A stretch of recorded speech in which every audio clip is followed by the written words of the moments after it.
السلام علیکم ورحمۃ اللہ وبرکاتہ۔ بسم اللہ الرحمن الرحیم۔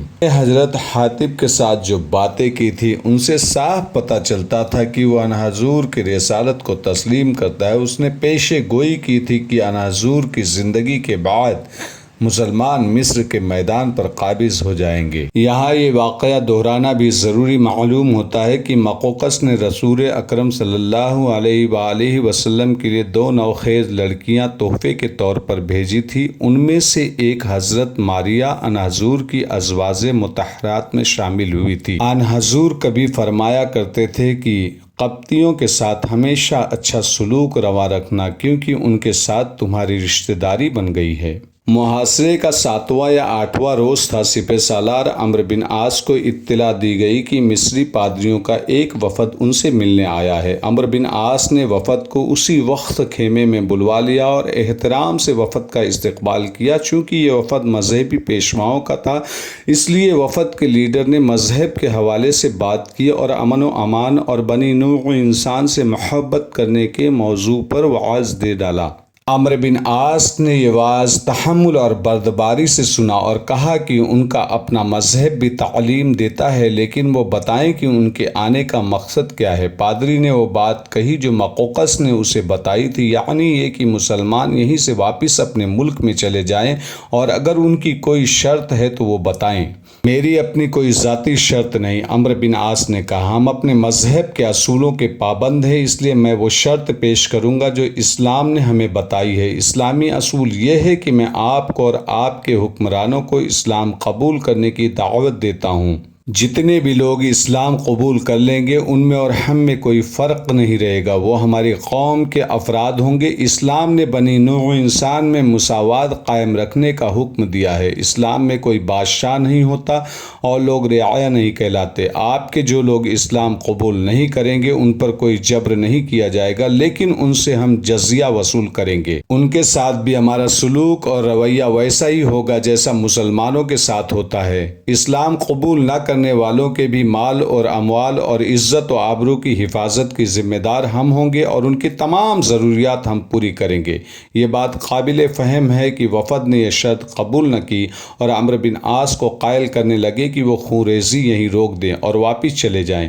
مقوقس کے کہنے کے مطابق پادریوں نے کچھ زر و جواہرات کی پیشکش بھی کی، لیکن عمرو بن عاص نے کہا کہ اسلام کے جذبہ جہاد میں ہو سے ملک گیری نہیں ہوتی، نہ شاہی خزانوں کے ہاتھ آنے کے خواب دیکھے جاتے ہیں۔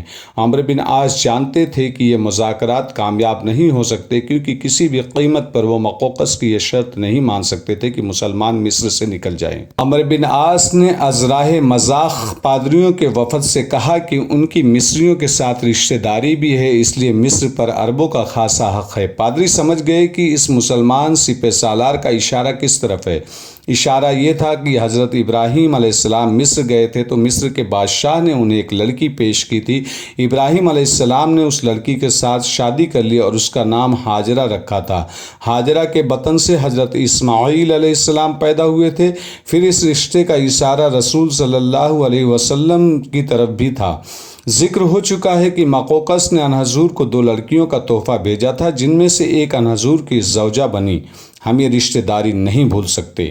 وفد کے بڑے پادری نے مسکراتے ہوئے کہا، لیکن اس قسم کے رشتہ داری کو صرف کوئی پیغمبر ہی زندہ کر سکتا ہے۔ کیا ہم ایک دوسرے کا وقت ضائع نہیں کر رہے ہیں؟ عمرو بن عاص نے کہا، ہماری بات چیت یہاں پر ختم ہوتی ہے کہ ہم کسی بھی شرط پر مصر سے واپس نہیں جائیں گے۔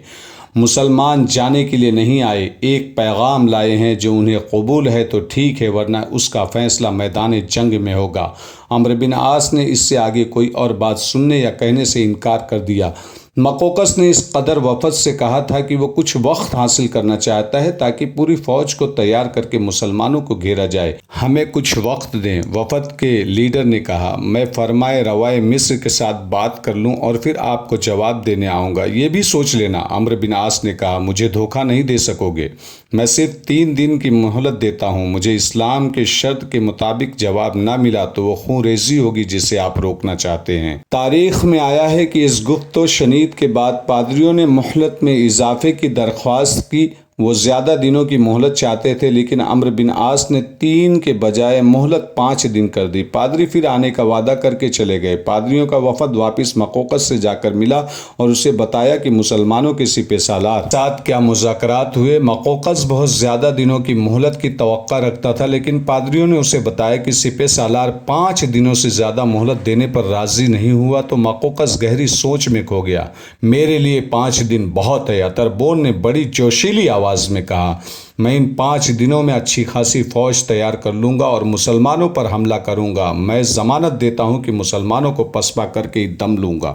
بلبیس کے محصور لوگوں کے متعلق ایک اطلاع مقوقس کو پہنچی، وہ یہ تھی کہ اندر لوگ بہت پریشان ہیں، ان کے حوصلے ٹوٹ چکے ہیں اور وہ کہتے ہیں کہ مسلمانوں کے ساتھ صلح سمجھوتا کر لیا جائے۔ بلبیس میں وہ لوگ بھی تھے جو عریش اور فرما سے بھاگ کر یہاں پہنچے تھے۔ انہوں نے دیکھا تھا کہ مسلمانوں نے ان کی فوج کو کس طرح کاٹا اور بھگایا تھا۔ ایک طرف تو ان لوگوں پر مسلمانوں کی وحشت طاری تھی اور اس کے ساتھ ہی عریش اور فرما سے آئے ہوئے لوگ بلبیس کے لوگوں کو بتاتے تھے کہ اپنی فوج کو لڑنے نہ دیں اور اگر فوج لڑتی ہے تو اس کے ساتھ تعاون نہ کریں۔ وہ اس کی وجہ یہ بتاتے تھے کہ مسلمان شہریوں کے لیے ذرا سی بھی پریشانی پیدا نہیں کرتے، بلکہ ان کے جان و مال، عزت آبرو کی حفاظت کرتے ہیں، لیکن شہری اگر اپنی فوج کے ساتھ مل کر مسلمانوں کا مقابلہ کریں اور انہیں جانی نقصان پہنچائے تو پھر مسلمانوں کی شرائط بڑی سخت ہوتی ہے۔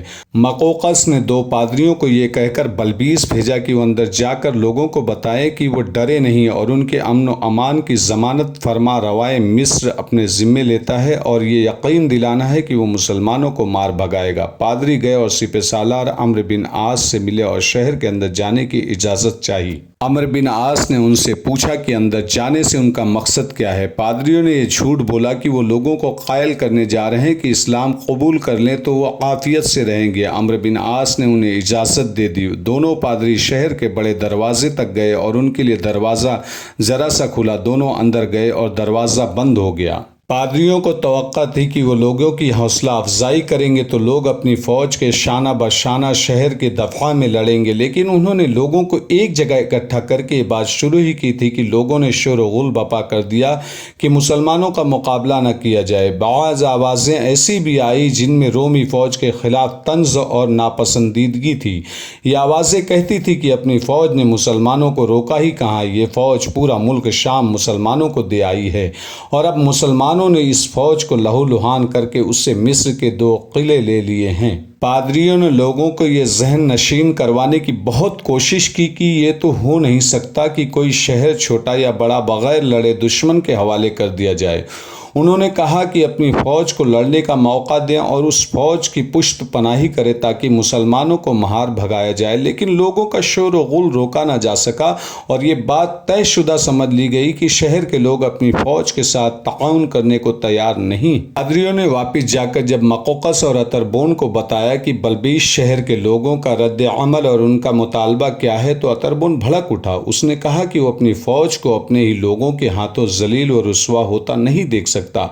مقوقس نے پھر بھی اتربون کو روکا اور کہا کہ کوئی نہ کوئی صورت نکل آئے گی کہ مسلمانوں کو واپس جانے پر آمادہ کر لیا جائے گا۔ اتربون خاموش رہا، لیکن اس کی خاموشی بتاتی تھی کہ وہ کچھ اور سوچ رہا ہے۔ اتربون تاریخ کا ایک نامور جرنیل تھا۔ اس نے مقوقس کے حکم لیے بغیر، اسے بتائے بغیر 12,000 نفری کی فوج تیار کر لی اور ایک روز بلبیس کی طرف کوچ کر گیا۔